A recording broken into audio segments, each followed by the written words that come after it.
What's up, everybody? Welcome back to the Venomcast. I'm your host, John K., joined by my other host, I forgot how to make my fingers work, Mr. Kyle Zittle. Ooh. And, very smooth, very smooth. And then below us, we have Broadcaster 1 and Broadcaster 2 from Turn 200. Obviously, we all know who I think number 1 is, Tommy Cook in the house. Oh, that is not the answer I thought it was going to be. We got beef, brother. We got beef. Man, great, huh? All right. And below me, Mr. Matt Williamson. No, I'm just kidding. He said something nice about me on the broadcast. We have no more beef. We have made amends, which we'll get to. For now, yeah. No more broken hearts. They're put back together. So I meant to do one of these before the season started, but I got a little busy. So the season has commenced.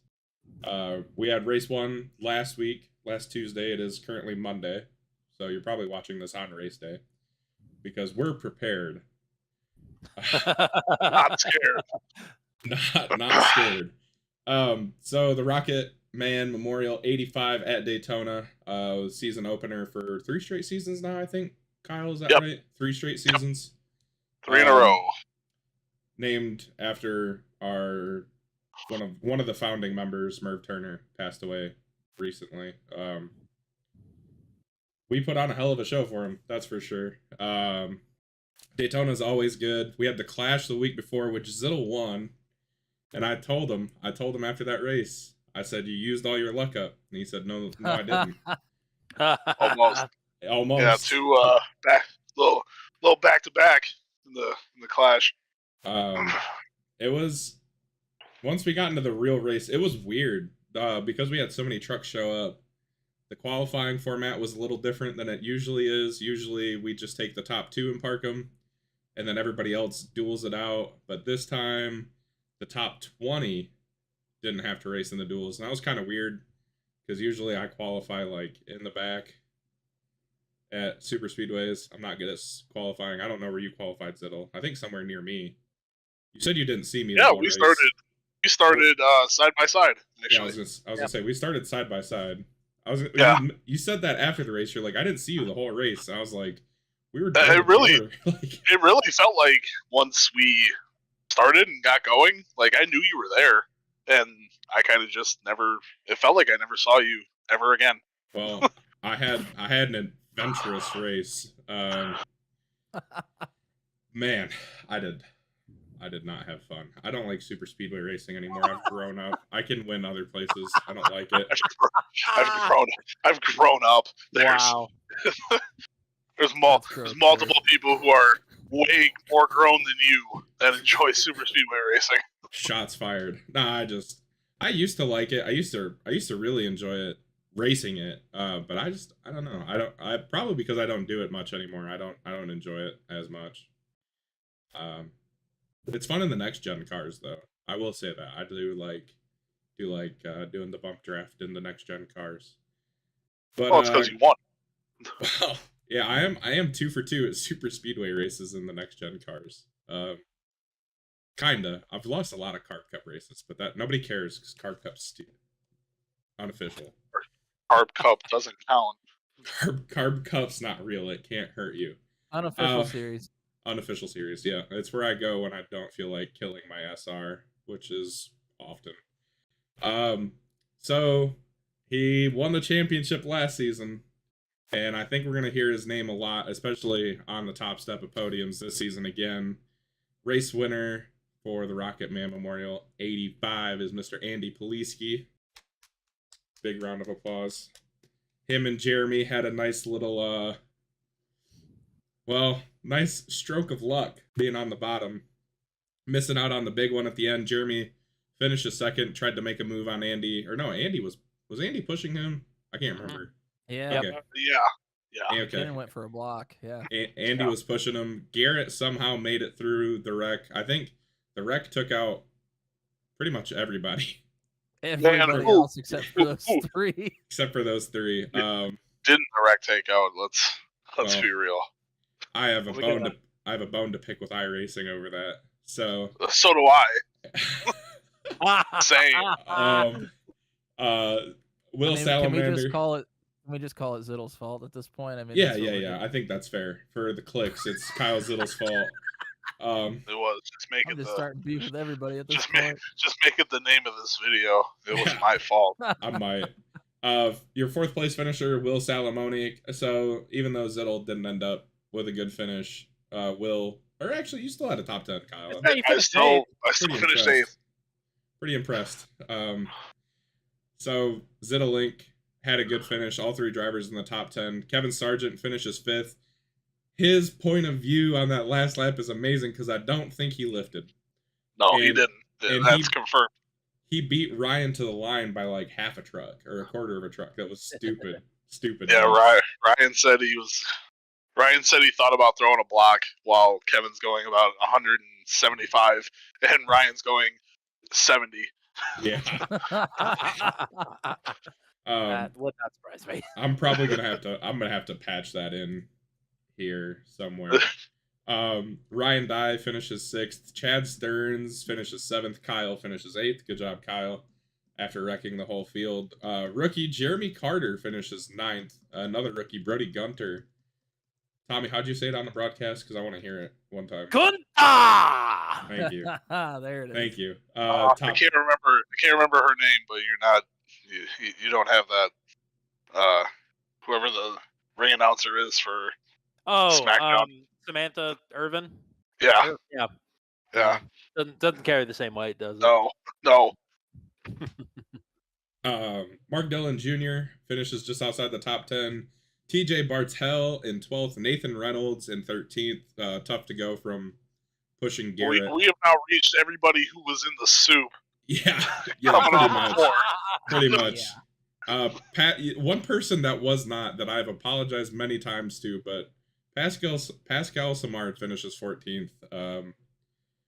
Yeah, my bad. Again. Was not involved in the wreck, though.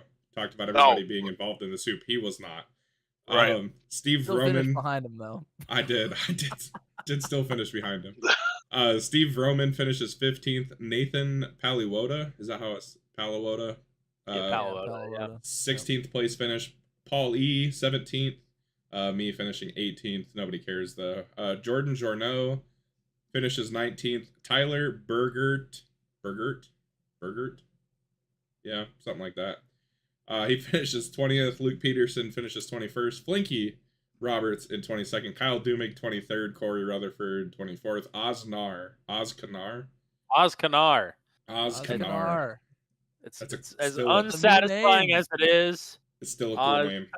It is cool, but Oz. I was gonna call him Oznar the Defiler because it sounds so D&D. It sounds so. Yeah, it's just perfect. But Kanar is still cool, though. I wonder how many rookies this episode's gonna piss off. Probably a lot of them. All of them. I don't give a shit. Ethan Patterson finishes 26th. Hate to see it. Don Milkowitz finishes 27th. Jan Van Leer finishes 28th. Joshua Benjamin 29th. Brantley Gainey 30th. Gary Clark 31st. Cole Maxwell 32nd. Brian Reyes 33rd. Kenneth Graves 34th. Michael Krall 35th. Michael Dean 36th. Good God. Ryan Borboom 37th. Austin Holyfield 38th. Paul Sargent 39th. And Joshua Caudill 40th. We had 40 trucks with one fail to qualify. Did not qualify. I was going to say, I think that's the big story is you had an entire field and actually had to turn somebody away. That's quite impressive. Yeah. I mean, it could happen realistically the rest of the season. I'm really not sure. I know a lot of it probably had to do with it being Daytona and people being like, Daytona! Yeah, we were talking about it a lot leading up to it. We were like, what's going to happen when we actually have to tell some or DQ somebody or just straight up kick them out? And honestly, for as good as that can go, it went pretty well. There wasn't like any backlash against it, I guess, as you can say, or it kind of just was like, well, that's what happens when you have 41 and you're looking for 40. That's how the cookie crumbles. In your practice, boys. Yeah. Yeah, the duels were actually fun to watch. Usually the duels don't mean a whole lot. other than starting position. Saved my butt. 2 races ago? Yeah, I didn't race last time. So 2 races ago, ended up pushing Garrett to a win, started on the second row. It was nice. But definitely weird having to not qualify in because the top 30 in points are locked in. Not having to duel. I kind of wanted to, actually. I was kind of hoping I wouldn't qualify. Good. It was still cool having people that you knew were in and wanted to start, closer to the front. Mm-hmm. And then people who didn't, who weren't in, who no matter what, that was their route in. And then the first one didn't really have anything going on, and it was kind of quiet. Yeah, I feel like the second one. It's how the real life duels are. Yeah, always the first one. The first one is the feeling out period, and the second one is the all right. Let's go. That's how our duels are always were, as I remember too. The first one's always nice and tame, and then the second one is everybody's going crazy and throwing big blocks. Yep. Second time around for you guys doing this, Tommy and Matt. What did you guys think about the duels having something on the line this season as opposed to not? Yeah, stakes are always cool. It does suck that you have to send somebody home, or in theory, multiple people home. But it does give us more of a reason to be invested in it than like, oh, these guys they're going for the 21st starting position now, and like, oh, that's all hunky dory. But it's like, no, it's not though. So yeah, that was more interesting this time around, even with less trucks than what we saw last season of the duels.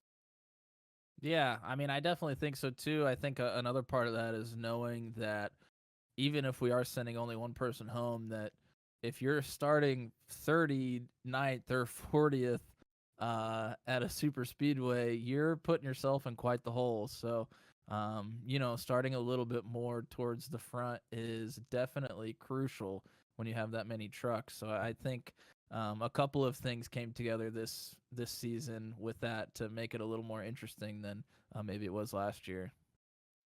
Yeah, again, I don't foresee there being 40 trucks at every race. It'd be cool if there was. I think that would be an interesting element, actually, having to qualify in. And some people are going to be worried about points and just wanting to be locked in on points and stuff. I know I finished 18th, so I'm tied 18th in points. If I have a bad week this week and there's 40 trucks, I might have to qualify in at North Wilkesboro and not be able to lean back on that provisional, and it's a little worrisome, especially at a track that I really like and I don't necessarily qualify the best at.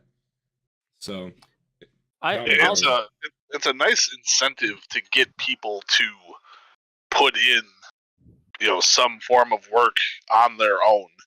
Like, I know I've run probably 100 laps for Atlanta just by myself, just saving stuff from one run, not all at once.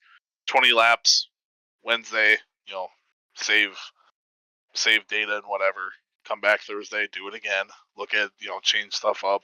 But it's nice to, want to get better, or want to, or need to practice. And what I'll say to your point about you're not sure about there being 40 trucks, I mean, obviously, like going forward, obviously every league is going to have drop off at some point in participation. Mm-hmm. But I will say, like the people I think you would lose for it being a super speedway, and also maybe just the frustrations of being your first race in the league and just not being interested in going forward. I mean, think of the people that didn't show up at Daytona that are usually there. That will come in and then take those spots, and we'll still be right at 40 anyway. So, right. I think we're going to be floating around the bubble for a few weeks anyway. Which, I mean, a few weeks at 40 is honestly really impressive still.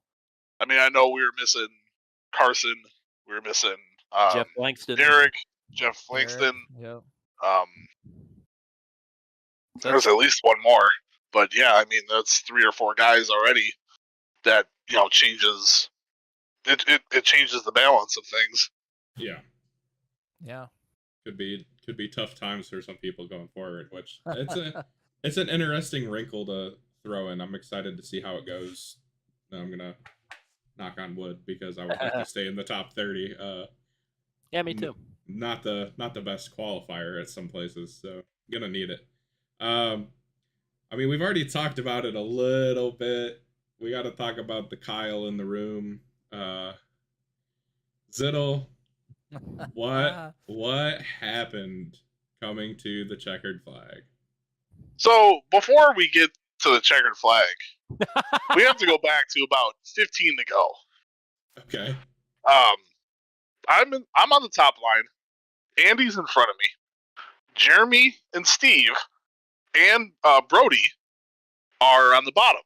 1, 2, 3, and us 2.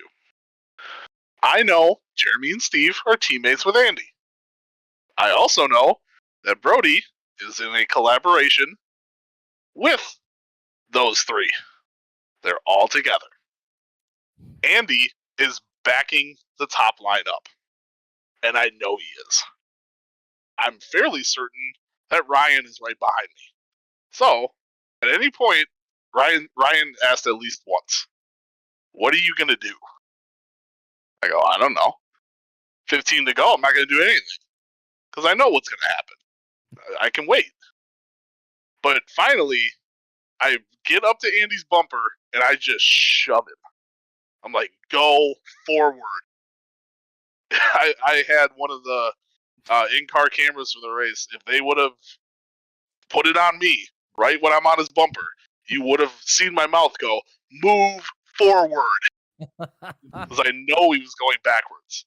To which after the race he goes, "You knew what I was doing, right?" I go, "Yeah, I knew what I was doing. It's pissing me off." So, I mean, does that help later on in the race? Probably, because I know what we're all doing. I know what we're all there for. So, it helped. Getting to the end.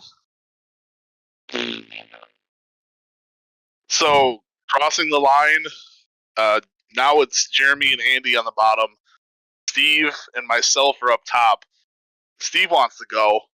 I need him to stay behind me. He gives me one shove into one, and I've felt it. And then we get down the middle of the backstretch, and I look in my rearview mirror, and there's a black truck moving up to a third line. And I said, "Oh shit, it's Garrett." And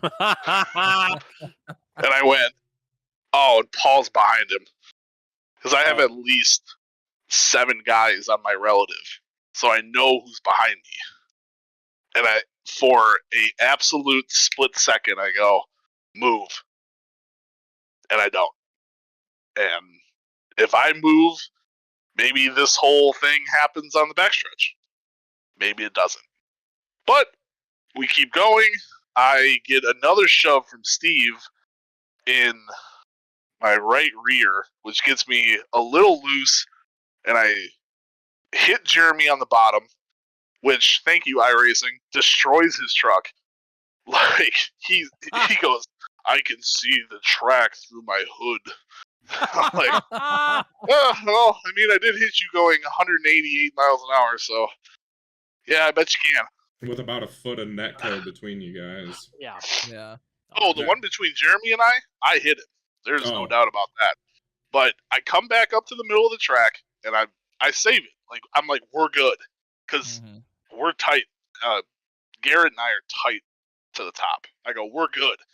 And then that server out in Boston decides that I am inside Andy's truck and says, "See you later."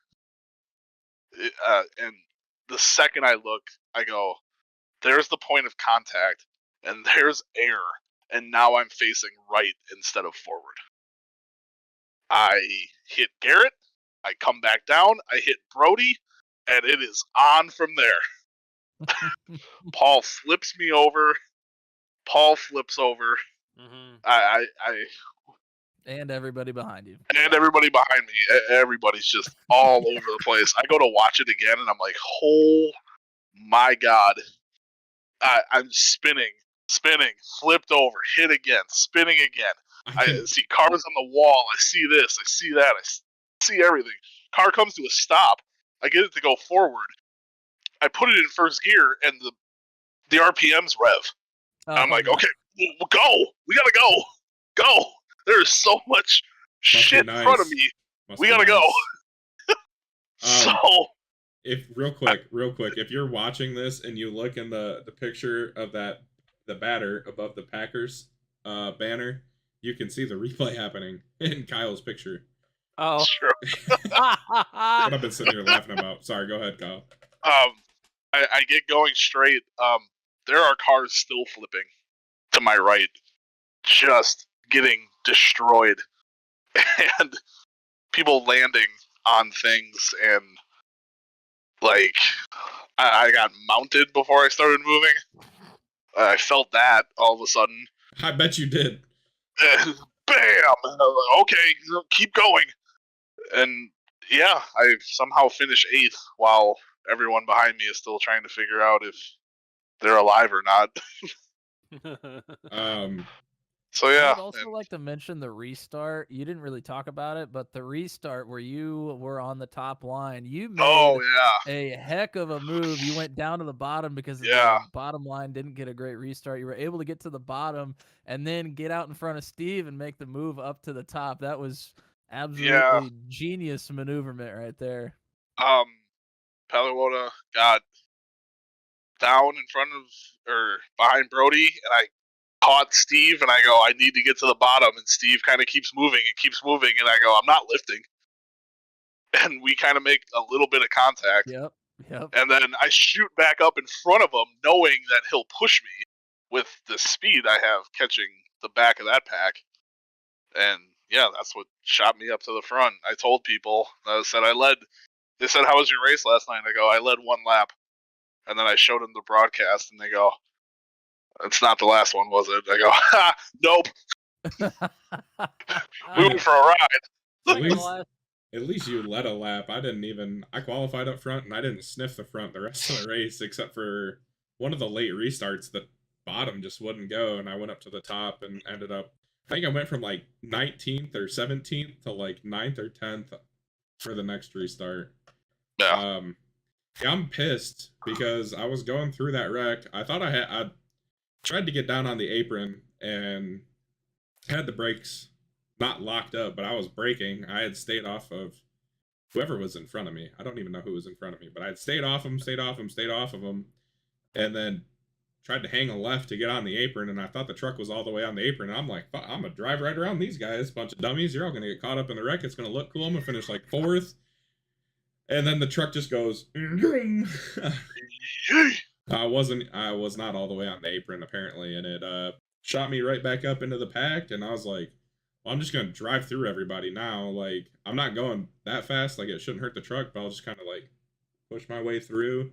And then I think I got hit in the back by somebody, and it put me up in the wall. And then the wall just threw me 80 feet in the air, and I was like, pisses me off. I didn't even I hit the wall maybe going 80, and it just yeeted me in the air, blew my motor up.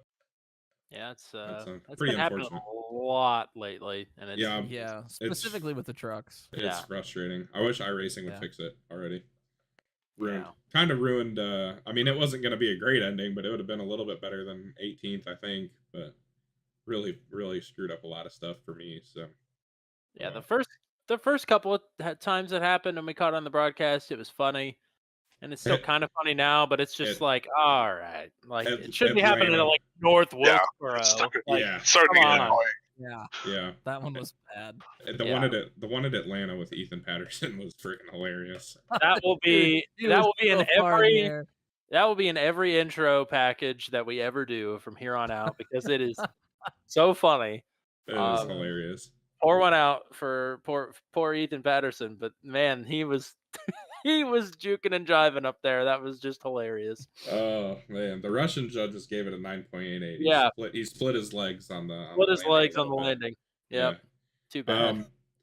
But all in all, I mean, I think it was pretty successful. I think we got a pretty good group for rookies for a Daytona race. Like, I don't think any of them necessarily caused any huge incidents. I know there was a couple of them. No, everything was kind of just anything that a caution came out. We kind of had a little issue with settings and stuff like that.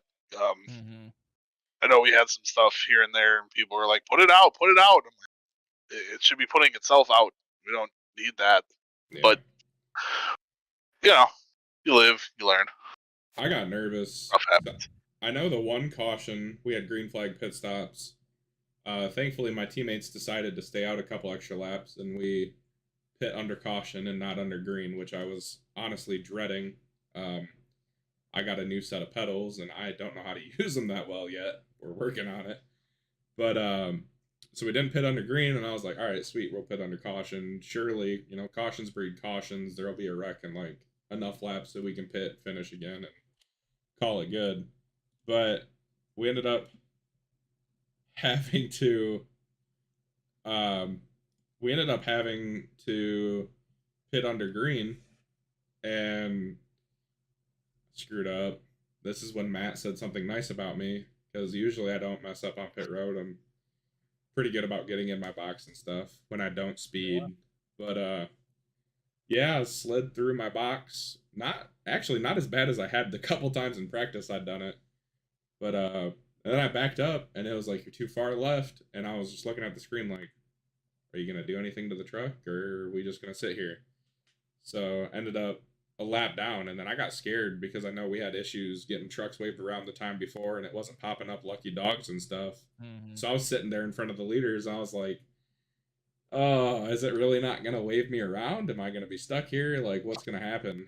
And thankfully, it got waved around, and it all worked out all right. But yeah, had to race lap trucks for like 20 laps and took some of them 3 wide. It happened. Yeah. Hopefully it doesn't happen this week. We talked a little bit about the rookies, and I think that especially for me and Tommy, who only know kind of the history of we watched the entire history of last season. We know a little bit about the league before then, but adding a lot of rookies to the mix with what already happened in season 5, it is like a perfect storm of so many storylines and great racers coming together that it almost feels like anything can happen this year. Like a rookie could win the championship. Like so many things going on. I think we're gonna have an even better season than season 5. And that's saying a lot, because season 5, even though I missed half of it, was extremely entertaining to watch from the sidelines, and it was a lot of fun when I finally got to race. So I agree. I think a little bit of new blood mixed in there should spice things up just enough. And make it a lot like it was in season 2 and season 3, where you had different comers and goers. Some of the new guys, they weren't as fast as the front guys, but they fit right in very nicely with the mid pack, or they might have been back towards the back of the pack, but they ended up learning and getting better and eventually moving up to the mid pack and front of the pack and all that stuff. But it's nice having a good group of guys who are experience, and then learning, and then guys who are just on the cusp of being up front. It all ends up coming together, and it'll be pretty good. I think so. And I think. think. Oh, go ahead. No, you go ahead, sir. All I was gonna say was that talking about the one group of rookies that really stuck out to me was I think it's Terminal Velocity. That team, which was Paluota, Canar, and Bryant Reyes. Who they seem like they've raced together a lot. They seem pretty well put together. Between them and Gunta, I think the rookie battle self-contained is pretty exciting for this season. But then also seeing where they're going to slot in the mix with everybody else. And I was trying to think I can't wait till we get to a normal track to see where things kind of stand. But it's what is a normal track? Not to get philosophical, but look at the schedule and tell me where the normal track is. Is it Charlotte? Because by that point, it's not going to matter. We're going to know where the rookies are at by Charlotte. Yeah. The last race of the season. So I think this week is the beginning of the normal tracks. The real test. I think, it's going to be obviously Daytona it puts a lot of pressure on everybody to be safe and take care of each other and all that. And there's going to be an element of that this week too. But I think, old Atlanta, the 2008 version, the good version, everybody's going to be wearing out tires. Everybody's going to be sliding around.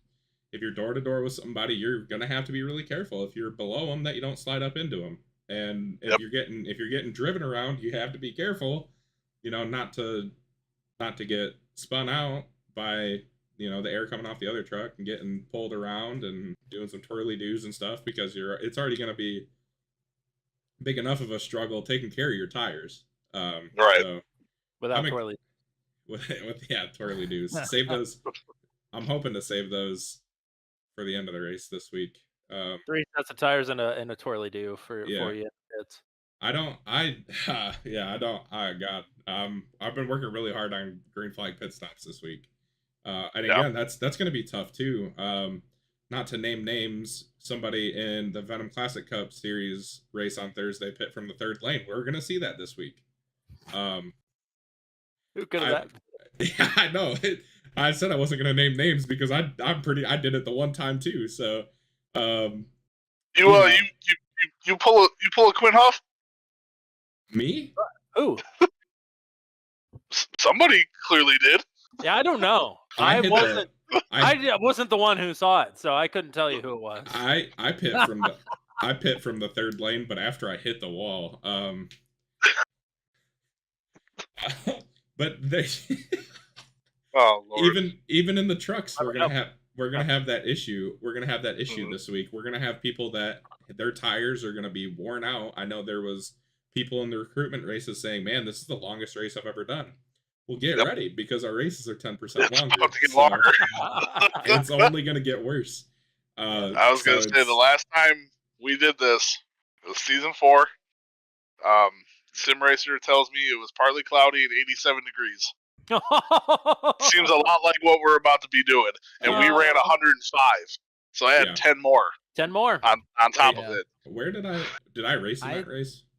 You did. Okay. You finished P5. We had Kyle Spees, who was a rookie at the time. He took off. Yeah. It was the most. He led 89 laps, and the only reason he didn't lead them more is because he had to pit. He ran. He hasn't been back since. He ran the he ran the Nathan Reynolds line. Yep. Nathan's really good at Atlanta, and I mean that's part of it. You're definitely going to want to keep an eye on his in-car this week, whether you're watching at Car Inside or on the Turn 200 broadcast, which hopefully it's on the Turn 200 broadcast. Yeah, it will be. I also think that a place like Atlanta, like to finish well in a season, you don't just have to be good behind the wheel. You have to be a smart racer also. And I think a race like Atlanta, you're going to be able to figure out who the smart ones are and maybe who needs to still learn a little bit. So I think putting yourself in the right spots and, just being smart while you're on the track with pit stops and different things like that is going to play a huge role this week. And we're going to figure out kind of who has the race smarts and who needs to work on that a little bit too. Yeah, don't be throwing sliders from halfway down the backstretch racing for like 4th. It's not smart. I don't know who that would be.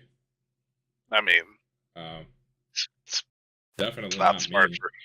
It's not smart for some people. I mean, it was fun. Me and Jeremy were going back and forth, and I just kept throwing bombs at him, hoping one would stick, and then it did, and then he passed me like a little bit later after I hit the wall. Yeah, it's going to be a great race. I'm very excited.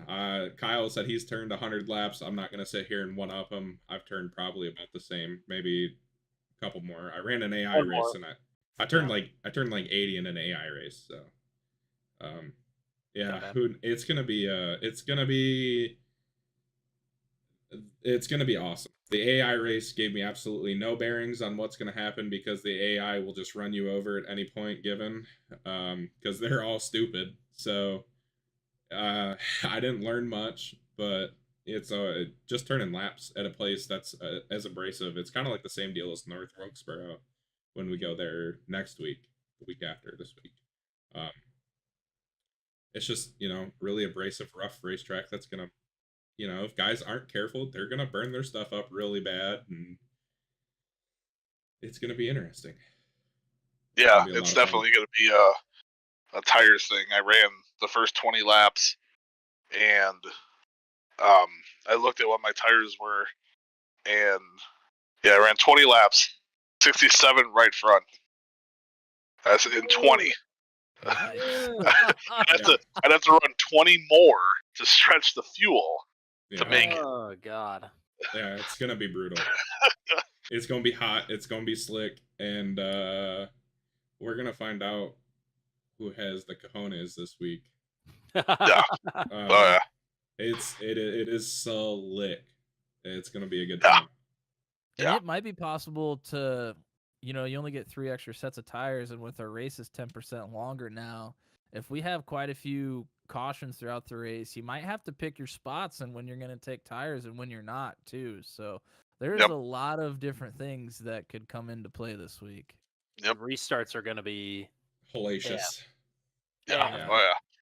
I'll never forget the first time I ran Atlanta was in our second season, and somehow at one point I started up on the front row, and the green flag flew, and I put my foot to the floor, and the truck went right.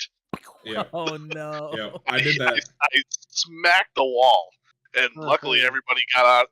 I was out of everybody's way, but I was like, that's never happened before. I did that running third in an official. I restarted. Yeah, so now every time I run Atlanta, now, when the restarts come out, there's an egg under that pedal. Yeah. That's just how you want to run me over from behind. That's on you, but I'm gonna get going first. That sounded like Hunter Leach, our buddy Hunter, before the Truck 200 race this season at Atlanta. He didn't buy the track until the day of the race. Oh God. And then he said, well, why did you put that on the schedule? It's like, well, why did you wait to buy it? You should have put in some laps, brother. Yeah. Oh, man. Well, speaking of putting in laps. Speaking of putting in laps, do you guys got any final words here before we go practice? Well, me and Kyle go practice. I don't know what you two are going to go do. But I'm curious what I'm sure, John, you have North Wilkesboro circled on your schedule, I'm sure. What are the races that you guys have circled as I really want to do well in these races? Or I'm most excited for these, I guess. Texas, Michigan, the All-Star race counts. Bristol, Auto Club, Talladega. Probably about half the season. That's like half the season. But yeah. Yeah, classic truck tracks though. I mean, if you stitch those up, that's a good season. Yeah, oh yeah. Oh yeah. Yeah. Basically our recruitment schedule. That's what I'm excited for. Yeah, I'm gonna this week Atlanta. I've only had one good run at Atlanta, and it was 2 seasons ago. Shout out Steve Roman, by the way. I thought I pissed him off in my first race at Atlanta. I thought I hit him. Turns out he hit me. So. It's all good. You're the best, Steve.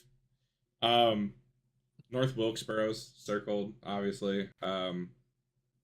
Need to do some stuff better there this time than I did last time. I mean, and it's just a track that I have a lot of fun racing at. Texas. Had some good finishes at Texas. Michigan, obviously, home race. New Hampshire. It's going to be a lot like Milwaukee, and I ran really good at Milwaukee in our one league race and then in the recruitment race. I'm going to say Richmond. I feel like I'm just naming off every race that Kyle didn't, but Richmond owes me one. I think I don't think Richmond owes me one. I ran good there. Bristol owes me one. Me and Nathan have a rematch to be had that dates back all the way to season 2, and I want a damn jar of honey so bad. I want a jar of honey so bad, man. Watkins Glen is one I would. That's probably, honestly, other than Bristol or Michigan, I'd say Watkins Glen is probably the race I want to win the worst out of everything. The season before you guys came in, I led, I think, like 23 laps and sped on pit road, which is it's a 40-second stop penalty. Yeah. And I had built a really good gap to Paul and oh man, I don't know who else was trying to save fuel. I think Ryan was. Paul and Ryan were saving fuel, and yeah, if I take the speeding penalty away, and I gave up the last couple laps and was just cruising around. I hit the wall in the S's at some point. Just said F it. So yeah, if I wouldn't have sped on pit road, I would have lost the race by like 3 seconds. So yeah, it's that's a heartbreaker, and that's one I want back really bad. And Charlotte, I've had some speed at Charlotte. That's another track I've never had a good race at in league history, ever. So I would like to get a good finish there. How'd your recruitment race at Charlotte go? I'm so sorry. The same way. I'm still really sorry about that.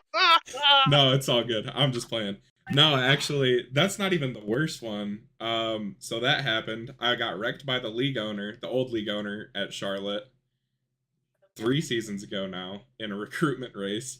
I almost won the All-Star race, but Jan and Brantley crashed and took me out after I used my fast repair. And then the first ever league race there, I was trying to slow down to miss a wreck, and I downshifted and it kicked the truck sideways, and I spun out and hit Kevin Sargent. So Charlotte, I hope we're celebrating with the big trophy after Charlotte. I don't care if I win the race. I just would like to be in a position to maybe, have a little bigger piece of hardware after that one. So hopefully the rest of the schedule treats me well if we get to that point. That's the goal. Who do you boys have for in cars this week? We've got. Oh, I just had it up too. We've got. I was gonna say he already said it once. Were you not listening? No, he wasn't in here yet. We've got Cole Maxwell. We've got Paul Ellison. We've got Will Salamone. And Nathan Reynolds. Yep. Oh God, Cole's is gonna be interesting. Yeah. Because that's a good lineup. The one time he did the podcast, he showed up in a mask of some sort. So he did. He might race. He did. I can only imagine what kind of mask it was. I'm gonna leave it at that. You can go watch. It's one of the not deleted episodes that's in here, so it's up there somewhere. Obviously Nathan's gonna be fun to watch. I mean, Will Salamone has a webcam. That's what he said. That's good to know. Oh, I know who we're having on the podcast next week. There you go. I'm excited. That's all we've got time for this week. Y'all, I think we got our last. Well, I got my last words in. I'm sick and tired of talking. I'll let you guys say some stuff, and then we'll get out of here.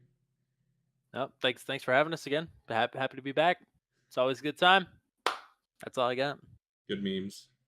Yeah, I mean, I hope that you guys are enjoying it. We've tried to put a couple new things in the broadcast. The driver cameras is definitely the biggest one. Yes. Might start doing some pre-race interviews. We did one with Flinky before the that was before cool. one of the heat races. Very impromptu. Yeah, and he was just like, "Hey, why don't you guys do pre-race interviews?" And we're like, "Well, we have before. We just haven't done it in this league." And he was like, "Well, do you want to do one?" And we were like, "Yeah, sure, we'll have you on." So, might start doing that a little bit more. So hopefully you guys are enjoying the couple things that we've worked on. Yeah, it's very, very, very good. From going for the first year where it blew everybody away and it was all, one of the best things we've all ever seen. It's already better. One race in, it's taking a step up. So yeah, go out and watch. Go watch. I remember. Yeah, I don't think so, partner. I remember the Long Beach Daredevils race. You guys interviewed Michael the Turk before the race. I was like, that's sweet. I wish they would do that for us. And then you pulled him in during a pit stop too. That was kind of cool. That was. Oh yeah, cool. I forgot about that. That was pretty sweet. Cool. So yeah, I only felt comfortable doing that because he already had like a 35-second lead, and 3/4 of the field had wiped out already. Yeah. So I was like, this will work out fine. Just a one question in and out, and he won the race by over a minute and lapped all but 2 cars. So Make sure to turn in on Tuesdays for Venom on Turn 200. They're live. we can't say any more good things about these guys because they're incredible. So legally, you can't. You're not allowed to. Legally, right? Yeah, Right. We actually can't. Yeah, we can't. So go watch the broadcast. Make sure to like and subscribe to my YouTube channel where you're watching this at right now, or Spotify or Apple Podcasts. Is it Apple Podcasts? We're going everywhere. Maybe not with this episode, but get ready. We're going wide, boys. Here. Damn. Get ready because the Venomcast is going to all streaming platforms probably with the next episode. So yeah, we'll start doing that. We're flushed, baby. Yeah. We're getting a new intro song next week too. It'll be off the chain. Wow.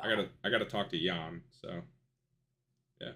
End of an era episode here then. Yep, big things coming. Shout out to the guys from Turn 200. Shout out to Kyle for actually making time to do this. Finally, it's about freaking time. Damn. Just kidding. Shots fired. Always shots fired on here. We'll see you guys next week. Peace. My mom just got railed into the wall. I'm leaving that in. I'm leaving that in. That was awesome. Gosh. Thing of beauty. Okay.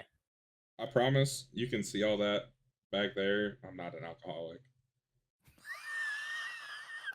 Not yet. That's what we'll see how Atlanta goes. Right. Yeah. There we go. Know that. Yeah. Brother.